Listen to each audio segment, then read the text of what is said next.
North Korea says it's developed a super-explosive hydrogen bomb that fits on an intercontinental ballistic missile, according to multiple media reports citing the country's state news agency.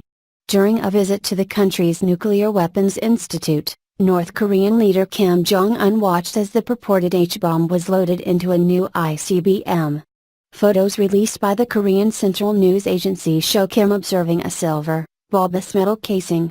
KCNA claims it's a homemade H-bomb with super-explosive power. According to the Associated Press, the North said in its statement Sunday that its H-bomb is a multifunctional thermonuclear nuke with great destructive power which can be detonated even at high altitudes for super-powerful EMP, electromagnetic pulse, attack according to strategic goals. Kim, according to the statement, claimed that all components of the H-bomb were homemade, thus enabling the country to produce powerful nuclear weapons as many as it wants. In its report, KCNA, via Xinhua, China's official news agency, also said the North Korean leader guided the work for nuclear weaponization on the spot, as part of the final stage research and development for perfecting the state nuclear force. Following the country's claim of an accelerated nuclear arsenal, President Trump spoke with Japanese Prime Minister Shinzo Abe about efforts to maximize pressure on North Korea.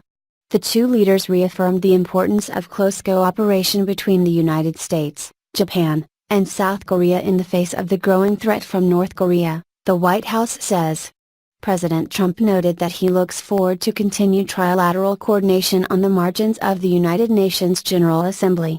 The conversation on Saturday, as Trump was returning from flood-ravaged Louisiana, is the third time the two leaders have spoken since Tuesday. NPR's Scott Horsley reports. The North test-fired two long-range missiles in July, driving the United Nations Security Council to adopt a resolution last month to impose new sanctions on Pyongyang.